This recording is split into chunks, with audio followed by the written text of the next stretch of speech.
Matrices, determining solutions. Determine whether the system has a solution. If so, determine what the solutions are. Okay, so we have some matrices given here. And we have, again, remember your columns go up and down like columns in a building. And your rows go sideways like rows in a field. Okay, and the number of columns tells us how many variables we have. So there's 1, 2, 3 variables. And that's because there are 3 columns. And I'm always looking to the left of that vertical line. Okay? And you can name them anything you want. You can call them X, Y, Z, X1, X2, X3. Let's go ahead and call them X sub 1, X sub 2, and X sub 3. We know there are 3 equations because there are 3 rows. Okay, so let's take these equations out of the matrix. So we're going to read a row at a time. So 1x1 plus 0x2 plus 0x3 is 11. So we see that x1 is 11. Okay, and then looking at this one, 0x1 plus 1x2 plus 0x3 is equal to 7. So these are gone. So then x2 is 7. Okay, and in the third one, we see that 0x sub 1 plus 0x sub 2 plus 0x sub 3 is equal to 0. In other words, 0 is equal to 0. So this is a true statement. Okay. We saw that we had 3 variables, x sub 1, x sub 2, and x sub 3. Okay. Well, when I pulled everything out of the matrix and I simplified, I don't have x sub 3 written anywhere. So I need to write it. I need to say, okay, well, x sub 3 has to be equal to something. There's nothing in here that tells me what that is. So I know it's equal to itself, right? But we don't want our answer like that. We want x sub 1 equals a number, x sub 2 equals a number, x sub 3 equals a number. Okay, so obviously x sub 1 is 11, we're done. X sub 2 is 7, we're done. But x sub 3 is equal to x sub 3. That's not a number. So we're going to say let x sub 3 equal t. And t is going to represent any real number. So now we have x sub 3 equal to t. And it's a number because we just defined it to be a number. And how many real numbers are there? Well, there's infinitely many, right? So if there's infinitely many numbers, that means there's infinitely many choices for x sub 3. So there's infinitely many solutions. You could write your answer like this.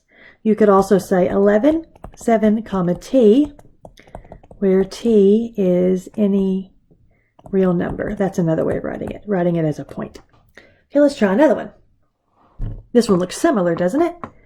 Okay, so we have, let's count them, 1, 2 variables because there's 2 columns. We have 2 variables, and we have 1, 2, 3 equations because there are 3 rows. So let's label our variables. Let's again call them x sub 1 and x sub 2. And we're going to take the equations out of the matrix. So we see x sub 1 is equal to 11. X sub 2 is equal to 7. Remember, you could have also written it in another step. You could have said x sub 1 plus 0x sub 2 is equal to 11. That's the same thing, right? Is x sub 1 equals 11? And then 0x sub 1 plus 1x sub 2 equals 7. That's the same thing as x sub 2 is equal to 7. And then we take that third equation out of that matrix. So 0x sub 1 plus 0x sub 2 is equal to 0. Well, that just means 0 is equal to 0. And that's a true statement, same as it was before over here, right? So, again, we have a true statement.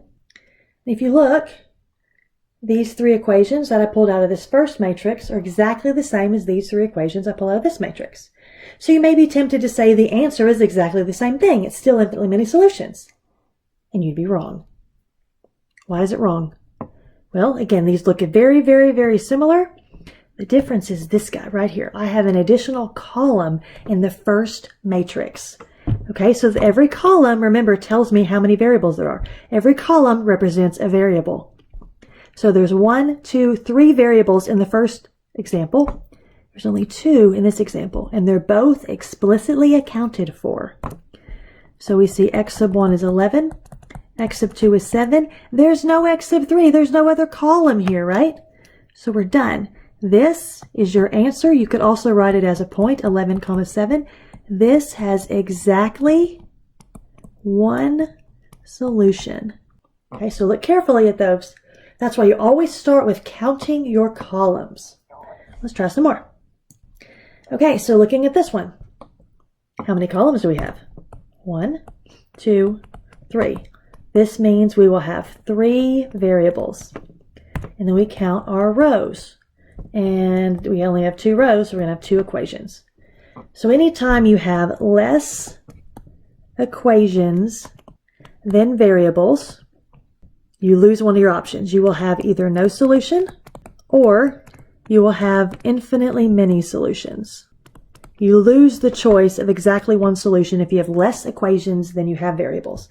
Okay, so let's clean this up. Let's go ahead and call this one x sub 1, x sub 2, and x sub 3 again. So if we read off the first equation, we get 1 x sub 1 plus 0 x sub 2 plus 1 x sub 3 is equal to 8. And then we get 0 x sub 1 plus 0 x sub 2 plus 1 x sub 3 is equal to 13. So let's go ahead and simplify them. So we get x sub 1 plus x sub 3 is equal to 8. And then we see x sub 3 is equal to 13. Huh, that's interesting. We know what x sub 3 is, don't we?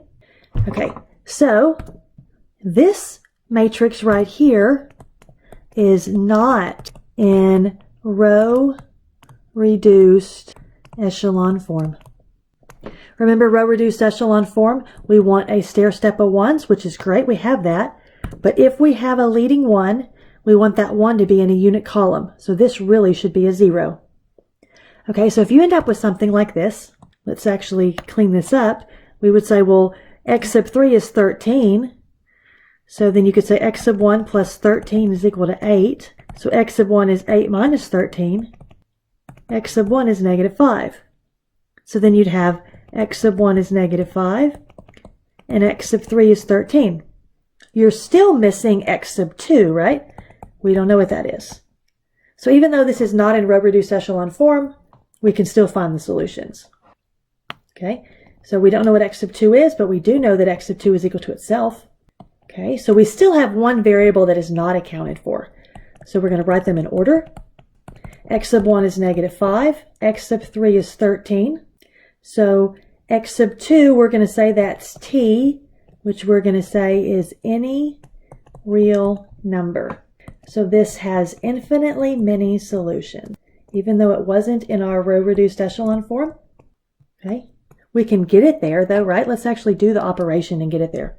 So we have 1, 0, 1, 8, 0, 0, 1, 13. We want to pivot on this element right here. We want the 1 in the 1, 3 entry to be a 0. Well, how do you make zeros? We use the additive inverse, right?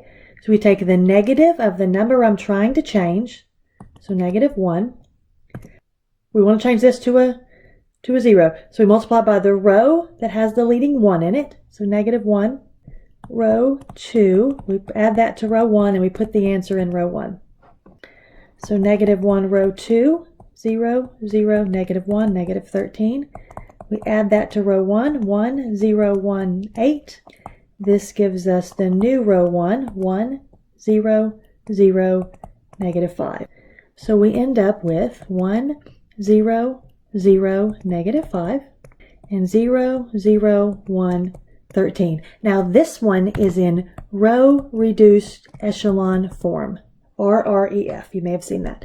So let's actually take these and read them again. This is x sub 1, x sub 2, x sub 3. There are still 3 unknowns.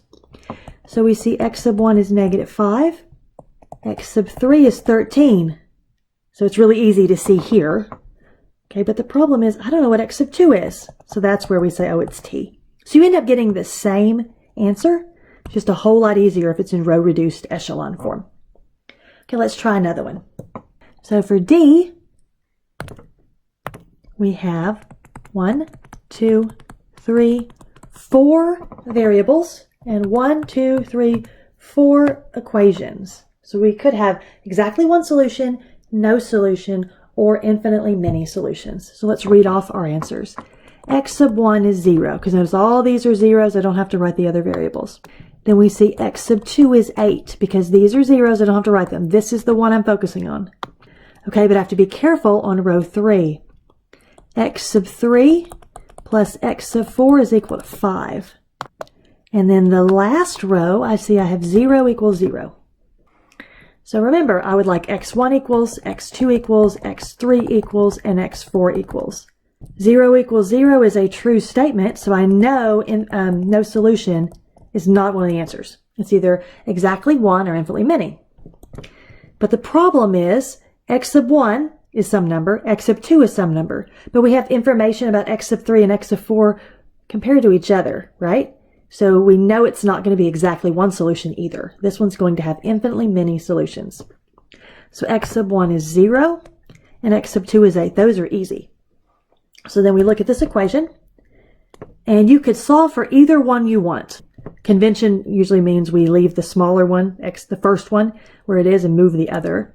If we do that, we get x sub 3 equals 5 minus x sub 4. Now remember, do not make a circular argument. Do not solve this now for x sub 4. We know x sub 4 is equal to x sub 4.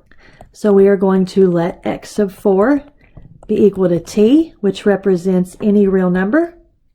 So then we have x sub 1 is 0, x sub 2 is 8, x sub 3 is 5 minus t, x sub 4 is t. You could also write this as a point, 0, 8. 5 minus t and t, and because t is any real number and there are infinitely many real numbers, this has infinitely many solutions.